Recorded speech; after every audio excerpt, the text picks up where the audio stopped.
नमस्कार मित्रांनो, आज आपण जाणून घेणार आहोत राष्ट्रीय आयुष मिशन 2024 याबाबतची माहिती. चला तर मग जाणून घेऊया. केंद्र सरकारने राष्ट्रीय आयुष मिशन ही एक योजना सुरू केलेली आहे बरं का. या योजनेच्या माध्यमातून योग, आयुर्वेद, निसर्गोपचार, युनानी सिद्ध, होमिओपॅथिक औषध पद्धतीचा विकास केला जातो. देशातील नागरिकांना किफायदेशीर आयुष्य प्रदान करणे हा या योजनेमागचा मुख्य उद्देश आहे. या योजनेच्या माध्यमातून आयुष रुग्णालय, दवाखाने श्रेणी सुधारणा करणे, प्राथमिक आरोग्य केंद्रांवर आयुष सुविधांची स्थिती आणि औषध वनस्पतींच्या लागवडीला पाठिंबा देणे हे आहे. आता होमिओपॅथिक औषध किंवा आयुर्वेदिक औषध बनते वनस्पतीपासून. आता त्या वनस्पतींना पाठिंबा देण्याचं काम करणार आहे हे नॅशनल आयुष मिशन. केंद्र सरकारच्या राष्ट्रीय आयुष मिशनने 2014 मध्ये आयुष भाग आरोग्य आणि कुटुंब कल्याण मंत्रालयाद्वारे राष्ट्रीय आयुष पुरस्कृत योजना सुरू करण्यात आलेली आहे. ही सर्वांना माहीतच असेल. या योजनेच्या माध्यमातून देशभरातील नागरिकांवर आयुर्वेद, सिद्ध, युनानी, होमिओपॅथिकसह आयुष उपचार औषधांचा वापरायला प्रोत्साहन देण्यात आलेले आहे. या अभियानाचे उद्दिष्ट काय जाणून घेऊया. बघा, अधिकाधिक नागरिकांना आयुर्वेदिक उपचार मिळावेत हा आहे. याद्वारे नागरिकांना किफायदेशीर आयुष मिळवून देणे, शैक्षणिक संस्था मजबूत करणे, आयुष्य औषधांचा दर्जा सुधारणे आणि आयुष्याच्या मालाची शाश्वत उपलब्ध निश्चित करणे आदींचा समावेश यात केला जात आहे.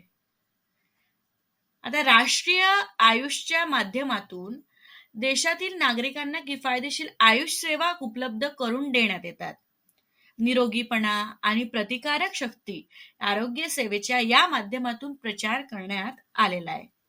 देशभरातील आयुष शैक्षणिक संस्थांना बळकट करणे आणि दर्जेदार शिक्षण तसेच संशोधनासाठी यांना प्रोत्साहित करणे हा देखील यामागचा महत्वाचा उद्देश आहे. लक्षात घ्या, या योजनेच्या माध्यमातून औषधी वनस्पतींच्या लागवडीसाठी पुढाकार घेण्यात आलेला आहे, जे की फार महत्वाचे आहे. आणि दर्जेदार कच्च्या मालाचा शाश्वत पुरवठा मिळावा यासाठी देखील प्रयत्न केले जातात.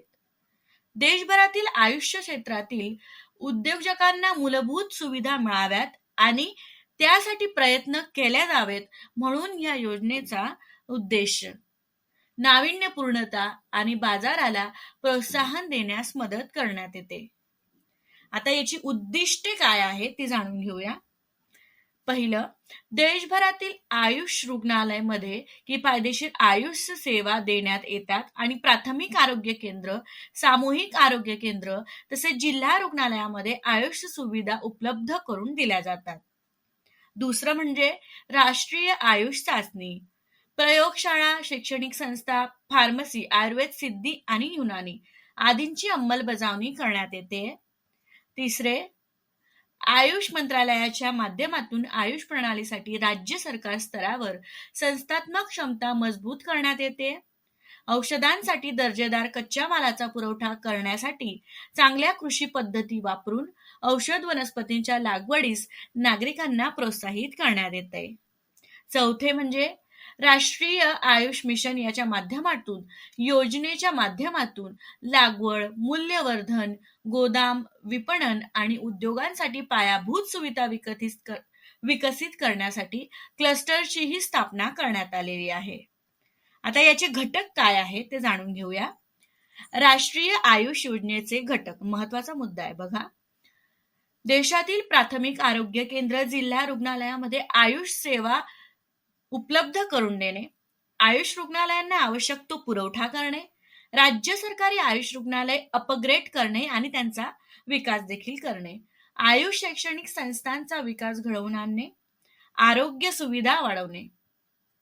या योजनेच्या माध्यमातून देशभरात Ayush centre, daily medicine, Ayush क्रीडा, औषध IEC उपक्रम, संशोधन आणि विकास आदी बाबतींमध्ये राबवला जातोय. याची वैशिष्ट्ये जाणून घेऊया.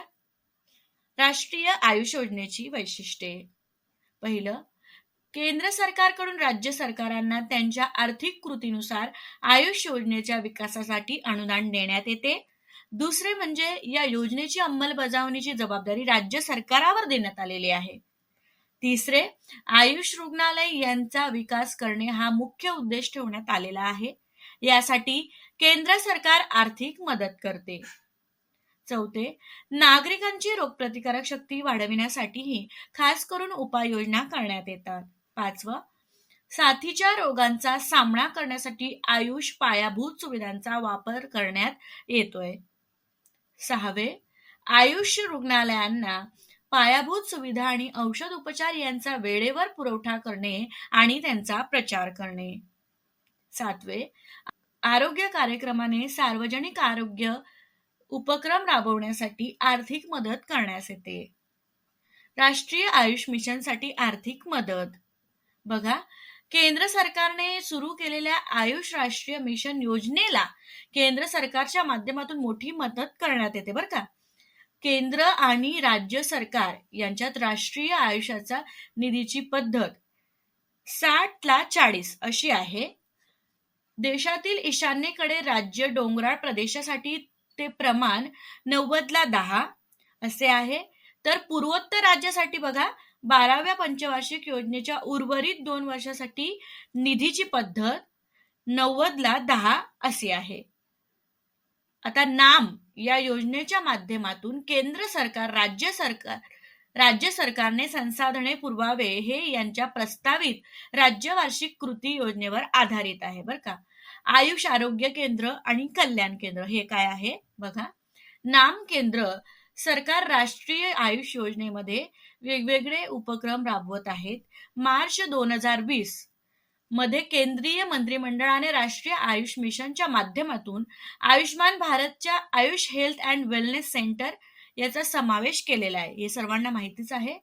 याद्वारे सार्वजनिक आरोग्य सेवा एकीकरणाद्वारे प्रतिबंधात्मक, उपचारात्मक, प्रोत्साहनात्मक, पुनर्वसन आणि अयोग्य सेवेवर भर देऊन आयुष तत्वे आणि पद्धतीवर आधारित एक समग्र निरोगीपणाचे मॉडेल निर्माण करणे हा मुख्य उद्देश ठेवण्यात आलेला आहे.